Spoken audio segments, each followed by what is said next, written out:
And when you were going through coming up Mm-hmm. in the promotion Mm-hmm. space, Mm-hmm. what would you say was maybe the lowest point where maybe you thought about you hit a wall, you were going to quit, and then what you thought to keep you moving? Well, the biggest fall was I had a really bad event. Something had happened at a place in Montebello, and Uh-huh. somebody had got stabbed, and we got kicked out of the venue because of it. And I thought I was done, so I went to one of the biggest promoters and asked him humbly if I could be his flyer guy. I was like, and he told me, he goes, "Nah." I go, "You got any advice for me?" He goes, "Sure." And my dad was sitting right next to me on speakerphone. He goes, "I think you should get out of the business." Your dad told you that? No. The guy on the phone, my dad was next to me. Got it. And my The dad other goes, promoter. hang up. The promoter told you should get Yeah. out of the business. And I Yeah. said, "Oh, okay." And and I was literally in line at McDonald's, and I go, "Oh, okay. Well, thank you, sir." And he goes, "Yep, you got it, kid." Hung up. So once I got out of that shell shock, my dad goes, "You ain't quitting shit, And then I figured it out about maybe a month later. We did the Queen Mary in Long Beach, and 20,000 people, and that was it. Wow. It took off after that. So Yeah, and They let me made tell sure you, the artists that they had are high caliber artists, yeah. and Well, not really. I mean, to be honest with you, I mean, they're great artists. These are legacy artists like Lisa, Stevie B, but they weren't like the type Mhm. that you would think would do 20,000 people. If I had booked Lisa in a club at that time, we'd do 1,000 people. Yeah. So I have 20,000 people 2 days in a row. So that was 40,000 people collectively. Yeah. It was like, whoa, And after that, we just said, all right, we know what we're doing now. We just got bigger and bigger. the freestyle festival. Yeah, exactly. And what I would do is one of the niches that I had is I'd find venues. Like at that time, it was the Microsoft Theater in downtown LA. That was a ghost town. Yeah. And we parked in there, and I started putting these shows with like Bobby Brown, Guy, SWV, and we'd put like 9 artists on one show, and it would hit.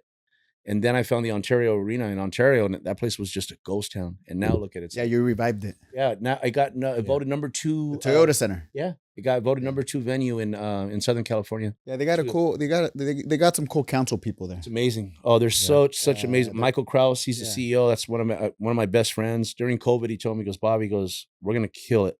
He goes, "And whoever doesn't follow through is just gonna be left in the dust." And we did it. Wow. So, yeah. You know which arena I like a lot from the inside is the new Clippers arena. Yeah. On the inside is nice, but on the outside is whatever. The Intuit? Yeah. Yeah. When they were building it, they brought me down there for a tour. Uh-huh. And I was blown away, but the technology is amazing. I had brought Snoop there when Peso Pluma performed as a special guest, and bro, like they scan you, like they could see what's in your pocket, they could see, blah blah blah. I was like, wow, I wanted to see the security room, and they go, "You have what looks like halls," and I said, "Boy, I had it." Oh shit, He goes, "Oh, we know what you're bringing in here." You know what I mean? And then they had these things where it's like if something did pop off, they push one button, and these things just come up, like you cannot go in there. You'll get crushed. It's crazy, man. Yeah.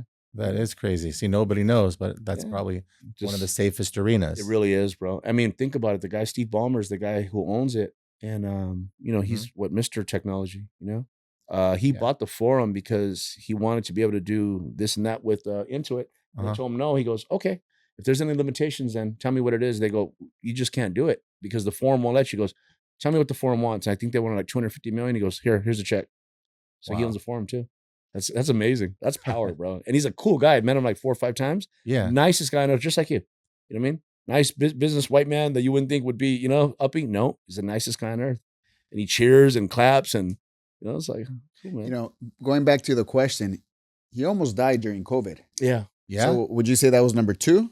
No, because that was... or was that like the wake-up call that time is clicking? No, not at all. That was just...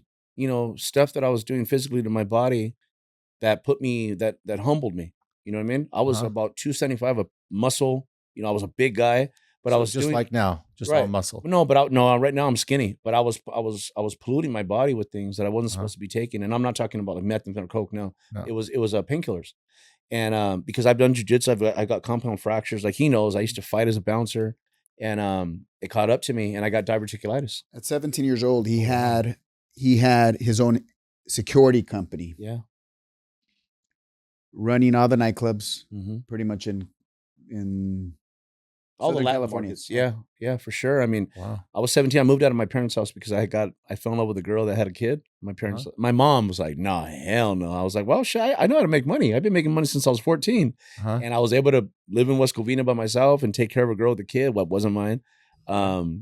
And then I started these businesses, but it was cool, man. And again, I would get the best good looking guys. I was trying to get him, but he was, too young. No, we partnered up. Yeah, we partnered up. we Yeah. partnered up, Yeah. I started a company with the Gracies Security. Yeah. And that was short lived because we were doing shows in Rosarito, if you remember, and they didn't like the liability. They're like, oh no. The dad was smart. He's like, no, you're going to get us sued. Like, we're out. Yeah. And they were doing like, chokeholds and arm bars to people. Like, it was insane. So how's your health now? You got I feel great through all that? Yeah, again, I had to. That's why I said like I'm very transparent about it because I hope someone can get inspired. Like, you wouldn't be able to tell that I was on medication, right? And I'll get it prescribed, but that was my justification for it. And then eventually my stomach, just said can't handle this no more, and I got septic, and then I died on the operating table for about 4 seconds.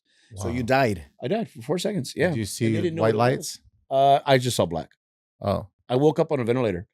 And at that time, the worst part is that you couldn't come in my hospital room because there was no guest. COVID. This is at the peak, at the very beginning of COVID. And my mom actually snuck in because she works for Kaiser for about 25 years. And she was retired, but she had her little costume, I guess. And she went in there and stayed with me for about an hour until they figured it out. They're like, wait, are you on call? Why are you holding his hand? And she goes, oh, it's my son. And the doctor goes, look, I'm going to act like I didn't see you. You got 10 minutes to turn around and go home. He goes, and I'm not even going to tell anybody. She goes, I don't care if you do. The world's shut down. What are you going to do to me? Yeah. My mom's a G, man. My dad actually saw her getting dressed, and he's like, Dama, where are you going? And she goes, F it. I'm going undercover. I got to go see my son. Because they kept telling me every night that, like, you're probably not going to make it through the night. Make peace with whatever you got to make peace with. I'm like, oh, okay, well, I have a different idea. So let's do it.